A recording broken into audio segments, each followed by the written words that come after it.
Students, we have come across Kirchhoff's current law, voltage law, Wheatstone's network, then meter bridge, the instrument or the device which is used to determine the unknown resistance of a resistor or to find the ratio of resistances, and even we can find resistivity or a specific resistance of a material of a given wire by using that meter bridge, which is known as a practical form of a Wheatstone's network. Theoretically, Wheatstone's network is an arrangement of four resistors in a quadrilateral shape. Meter bridge is a practical form of that Wheatstone's network. Today we will solve some problems on Wheatstone's network, based on Wheatstone's network, and by using Kirchhoff's current law and voltage law. See the problem. Here the network which is given in the diagram. In this network, here we are asked to find the current in each branch of the following network. In this network, here we are asked to find the current in each branch. In each branch means current through all these branches. And already I told you, network means interconnection of electrical components, and here current gets branched through these resistors. Here you can see four resistors are connected in a quadrilateral shape. Each arm of a quadrilateral is consisting of a particular resistance, and by using no doubt this is a complex circuit. This is not a simple one. That's why we are unable to apply Ohm's law for this network. We need to apply Kirchhoff's current law and voltage law. And to apply the current law and voltage law, there we require two laws. Their statements: junction law and loop law. Current law is junction law, voltage law is a loop law. Here to find out the current. So now how I consider, look at this. Here this network, across junction A and C, a cell is connected, battery is connected. Across B and D, one resistor of resistance 5 ohm is connected. Now I consider this entire network into three loops or three meshes. Okay, so that I can find the current in each branch. Firstly, I consider the current which is drawn, which is extracted from the source. I take that current I, which is always from positive of the battery to the negative of the battery. Conventional flow of a current from positive to negative. Here it is, from positive to negative. And this current through this 10 ohm resistor, it flows and it comes to this junction A. There at the junction A, why I am calling this as a junction or node? Because here two or more conductors are meeting. That's why it is called as a junction. Here at the junction A, this main current I, which is drawn from the battery, is getting divided into two branches. Some amount of current in this main current I take that some current as a I1 that flows through this resistor, whose resistance is 10 ohm. The current I1 which flows through the 10 ohm resistor from this junction A towards B, and anyhow this main current, as it gets divided here at the junction A, if some portion I1 flows through the 10 ohm, remaining some current will flow through this 5 ohm resistance. I take it as a I2. Overall, this main current, with this I can write it as a I is equal to I1 plus I2. Sum of two currents. Some portion of main current is flowing through the 10 ohm resistor, and remaining portion of the current is flowing through the 5 ohm resistor. This here I have taken that as a I2. Now, as this current I1 reaches this junction B, and there again, this is junction where more number of conductors are meeting, that current I1 here at the junction B, again it gets divided. It divides here at the junction B.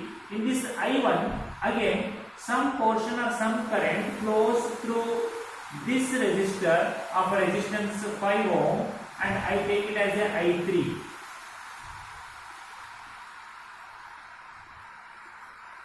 I3, the some portion of the current in I1 which flows through this resistor which is connected across B and D, and now from the junction B, the current I1 on reaching this junction B, some of the current in that I1 flows through the 5 ohm resistor, and remaining current means here if I3 flows through the 5 ohm resistance, remaining will be I1 minus I3, and this current I1 minus I3, it flows from B to C through the another resistor of resistance 5 ohm. Through this 5 ohm resistance, the remaining current I1 minus I3, it flows through this 5 ohm resistor, because I3 is the current flowing through this resistor of 5 ohm, and from the junction B, I1 minus I3 flows from B to C. And here at the junction D, I3 comes here and I2 also comes, and together I2 and I3, they flow through this resistor of a resistance 10 ohm. That's why here through this resistor of a 10 ohm which is connected between D and C, there the amount of current flows, that is I2 plus I3. And this assigning the direction of the currents and considering the loops, consideration assignment of the direction of the current and assignment of the loops, I told you that is an arbitrary process that can be done by any individual, and that depends upon the person who is going to analyze that network. Analysis of the network means finding the values of currents and voltages. Here now, on assigning the currents here to the one resistor I1 and to the another resistor I2 and to another resistor I3, here we are asked to find the branch current in each branch. It means we have to find the current values I1, I2 and I3. For that, what I do, I apply Kirchhoff's voltage law. Apply Kirchhoff's voltage law KVL for the loop or mesh. For the loop or mesh, I take first this loop A, B, C, E, A. A, B, C, E, A. I have started from A, junction A. Again, I have come to the junction A only, because the loop means closed path for the flow of current. If it is started from one point or one junction, again it has to be ended by coming over there only. Then only it can be considered as a loop. That's why A, B, C, E, A. Now on applying the Kirchhoff's voltage law for this loop, for this closed path of the current. Now according to the statement KVL, Kirchhoff's voltage law, what does it state? The algebraic sum of the EMFs and changes in potential. I mean potential differences. Algebraic sum of EMFs and potential differences around any closed loop is always equal to 0. According to that statement of the Kirchhoff's voltage law, I just traverse the path of the loop. As I started loop from A, I complete that loop starting from the A only, A to B. When I traverse this path of the loop from A to B, I come across this resistor of a 10 ohm, and through that resistor current flowing is I1, and here I get a potential difference across this resistor, and that potential difference or a change in potential can be written as a product of 10 I1, product of current and resistance. when I traverses the path of my assigned loop from A to B. Okay, now 10 I1. Look at here. Here we are moving according to path of our assigned loop only from A to B, and current is also moving in the same direction from A to B. If assigned path of the loop and current both are in the same direction, then the product of current and resistance has to be taken as a negative product as per the sign convention. Here this product of current and resistance should be taken as a minus 10 I1. Now from B to C, to complete the loop, A to B is over, B to C. When I am moving from B to C, there the resistor is of resistance is the 5 ohm, and through that 5 ohm resistance, current flowing is I1 minus I3. Now the potential difference across this resistor, or a change in potential across this resistor of resistance 5 ohm, is given by the product of current and resistance. Current is resistance is of 5 ohm. Current through that 5 ohm resistor is I1 minus I3. And product of current and resistance is a potential difference across this resistor. Now we are moving as per our assigned loop from B to C. Current also is moving in the same direction. That's why this product also has to be taken along with a negative sign, minus 5 into I1 minus I3. Now B to C is over. Let me move my path of the loop B to C. Then come to the C to E. In between C to E, no component is there. At E only there is a battery or a source whose EMF is equal to 10 volt. Whose EMF is equal to 10 volt when I am traversing the path of my assigned loop C to E, and then EMF 10 volt, because the statement states that algebraic sum of potential changes and EMF is always equal to 0. And as per the sign convention, as I am moving according to path of my loop from C to E, and when I am moving from C to E, the potential appears to be increased, because when I am moving from C to E, here I am moving from negative terminal of the cell to the positive terminal of the cell. If a negative to positive I am moving means there the potential is to be treated as an increasing potential, and increasing potential is always to be taken as a positive EMF. That's why plus 10. Okay, C to E is over. Now complete the path of my loop. C to E is over. E to A. E to A. When I am moving from E to A, one more resistor is there of resistance 10 ohm, and potential difference or change in potential across this 10 ohm resistor can be written again by the product of current and resistance. Current is I, the main current through the 10 ohm resistance, where I is nothing but the sum of currents I1 plus I2, because further it is going to divide as I1 and I2.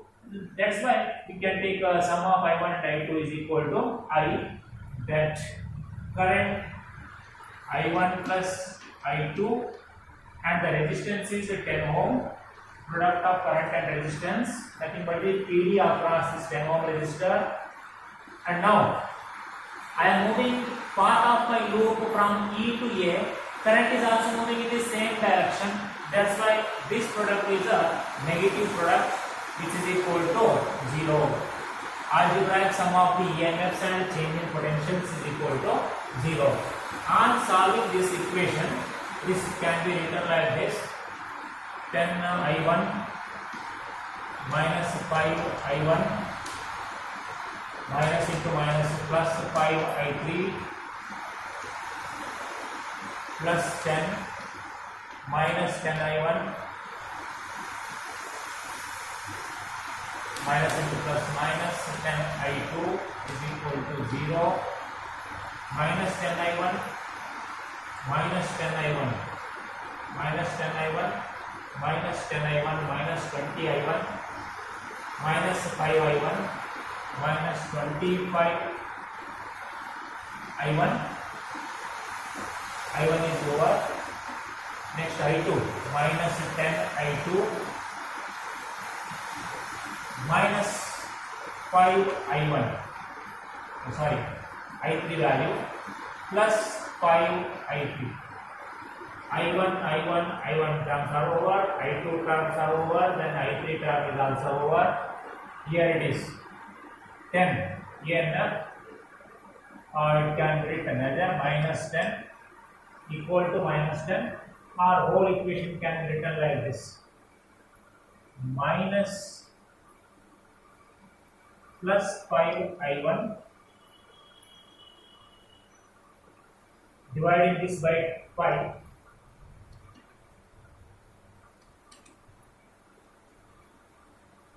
I1 plus 2 I2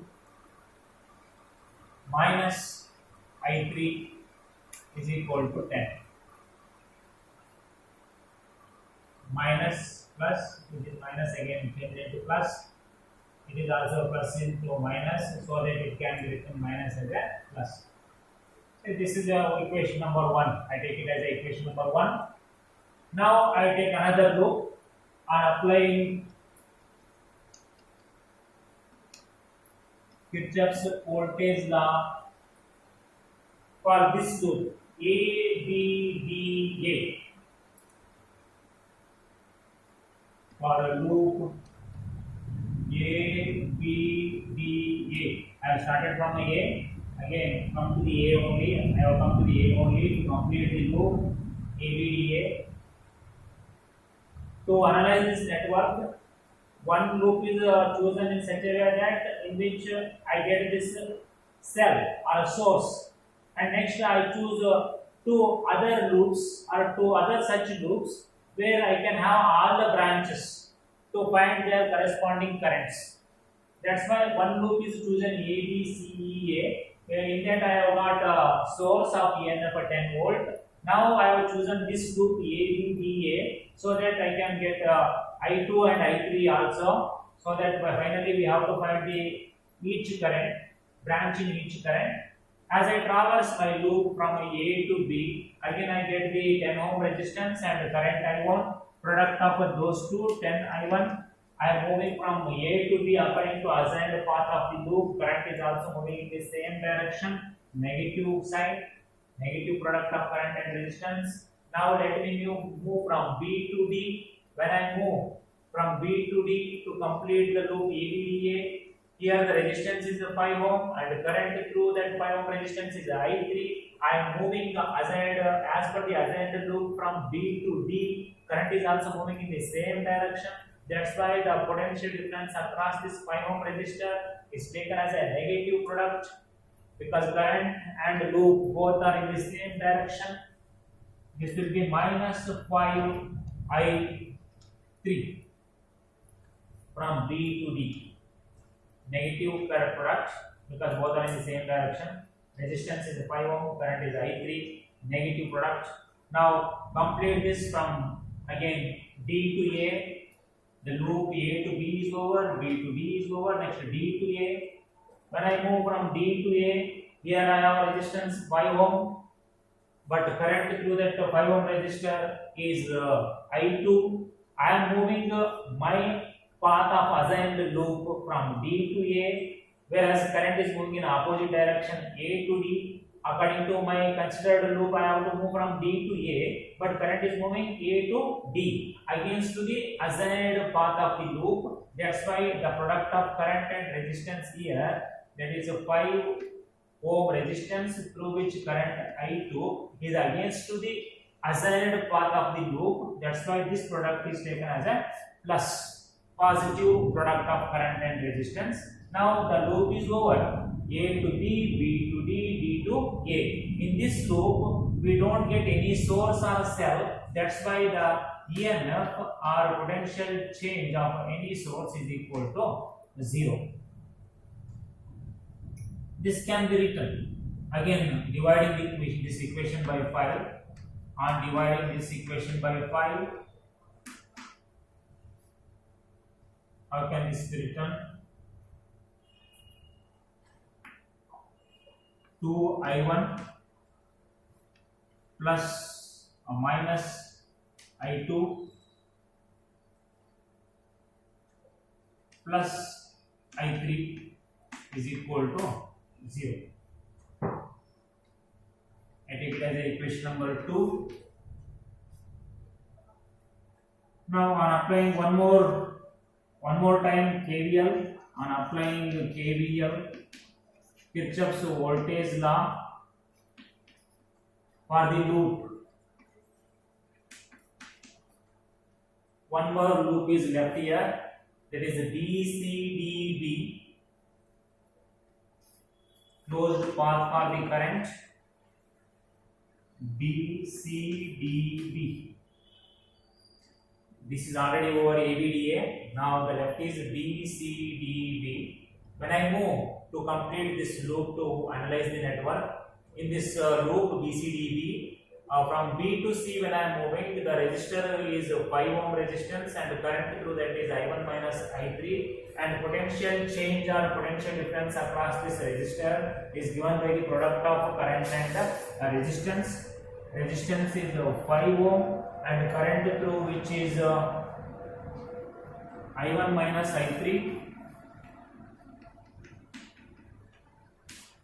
We are moving in the direction from B to C as per the loop. Current is also moving in the same direction. That's why the product of this current and resistance should be taken as a negative product. Now complete the loop. Let's move from C to D. When I am moving from C to D, current through that C to D resistor is I2 plus I3 and the resistance is of 10 ohm, and in that 10 ohm resistor, when current I2 plus I3 moves, the product of current and resistance is I2 plus I3 into 10 ohm. I am moving according to my assigned path of the loop from C to D, whereas current is moving in the opposite direction. That's why this product of current and resistance should be taken as a positive. Now C to D is over. Next from D to B. D to B to complete the loop. B to C is over, C to D is over, D to B. Now this is a left. D to B, when I am moving, the resistor is of resistance 5 ohm through which current I3 flows. Then now the potential difference across this resistor 5 ohm is given by the product of current and resistance. Resistance is of 5 ohm and current is I3. And when I am moving as per the loop, considered loop from D to B, current appears to be moving in against direction or opposite direction. That's why this product is to be taken as a positive product, which is equal to 0, because no EMF again here in this loop also. No EMF means no source is present, no cell is present from B, C, D, B. If you move from B to C, C to D, D to B, no cell is present. This is on solving this equation, we get minus 5 I1 minus 5 plus 5 I3 plus 10 I2 plus 10 I3 plus 5 I3 is equal to 0. Again divide this by 5. To simplify the equation, 5 I1 minus minus plus 5 I3 plus 10 I2 plus 10 I3 plus 5 I3 is equal to 0. So 1 I1 term is there. That is I1,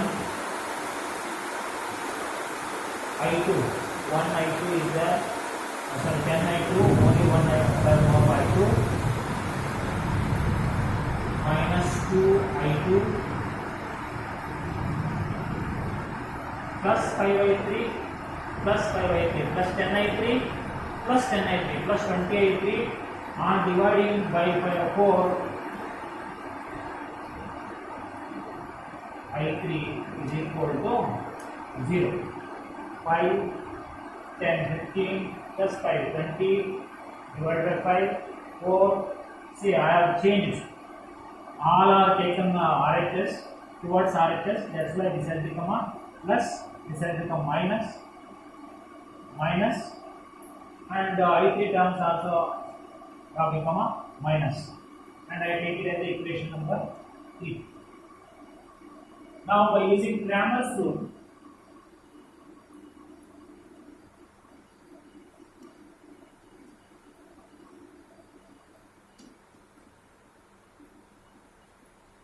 of a determinant, Cramer's rule of a determinant, on taking equation 1, 2 and 3 as a determinant of 3 rows and 3 columns. The delta is equal to equation number 1, who is the first row,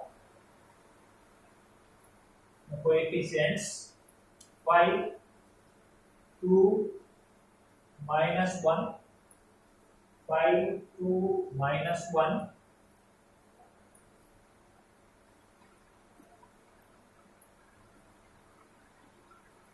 of equation 2, 2 first element of a second row, minus 1,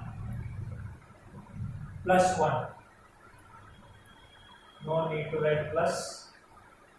Similarly, third row of a third equation should be taken as the third row, 1, minus 2, minus 4.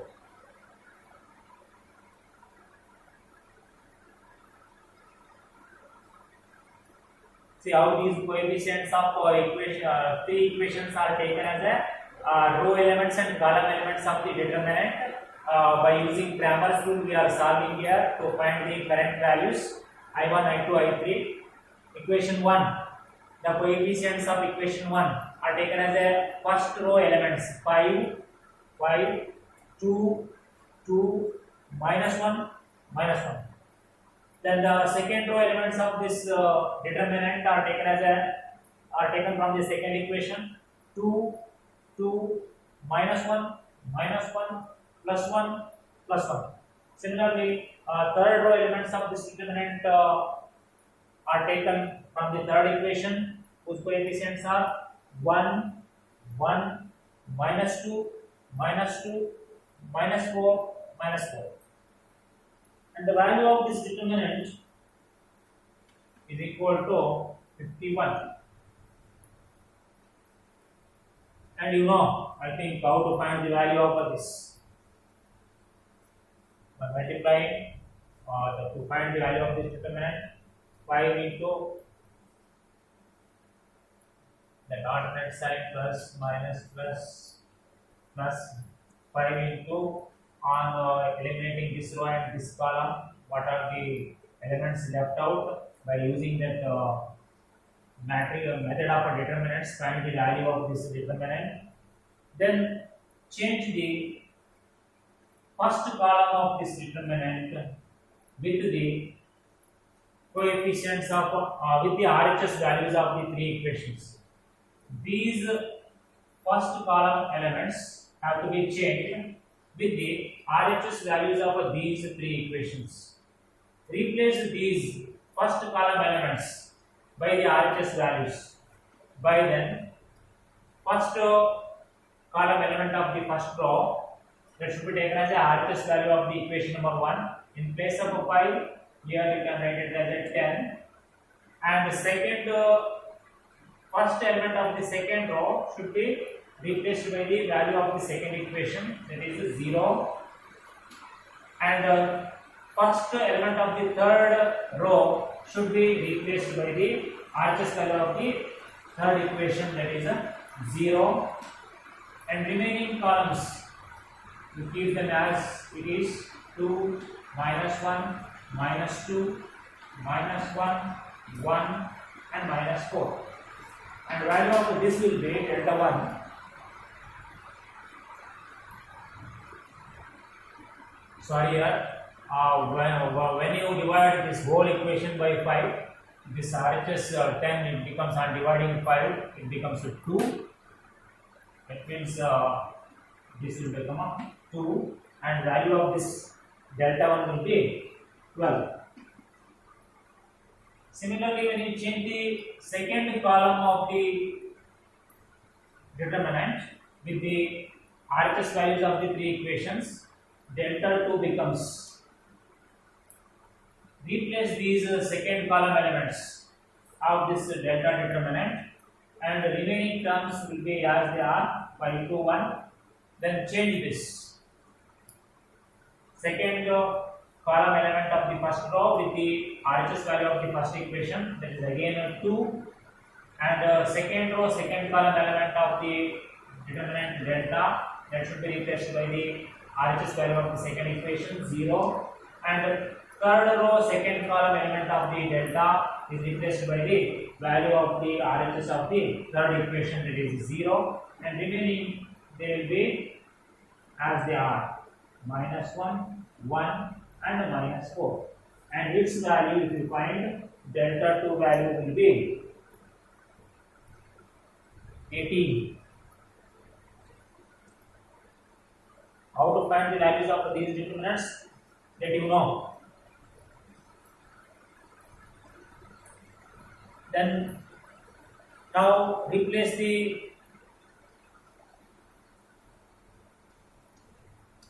third column of the determinant delta with the values of RHS values of 3 equations. It means first and second columns, they will be how they are: 5, 2, 1, first column of the delta, second column of the delta determinant 2, -1 and -2.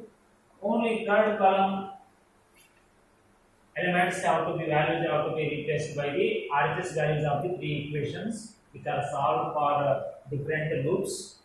In place of a -1, RHS value of the first equation 2. In place of 1, RHS value of the second equation 0. In place of -4, again RHS value of the third equation. Now the delta 3 value will be, on solving this, delta 3 value will be -6.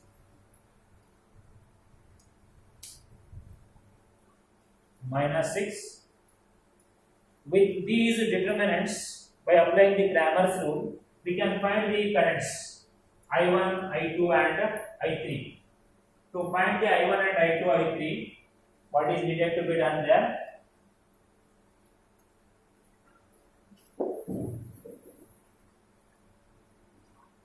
To find the I1,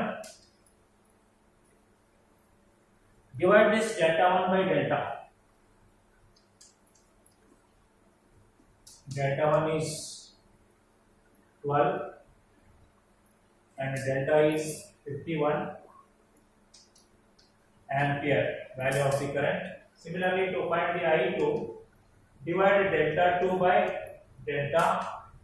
Delta 2 is 15 divided by delta is 51 ampere. Similarly, to find the I3, delta 3 divided by delta. Delta 3 is -6 divided by 51. I3 is equal to -6 divided by 51 ampere. These are the values of the currents. In mathematics class, I think you know how to find the value of the determinant. Further, if you want, you can solve, but time and space of video does not permit me to carry the next. Thank you.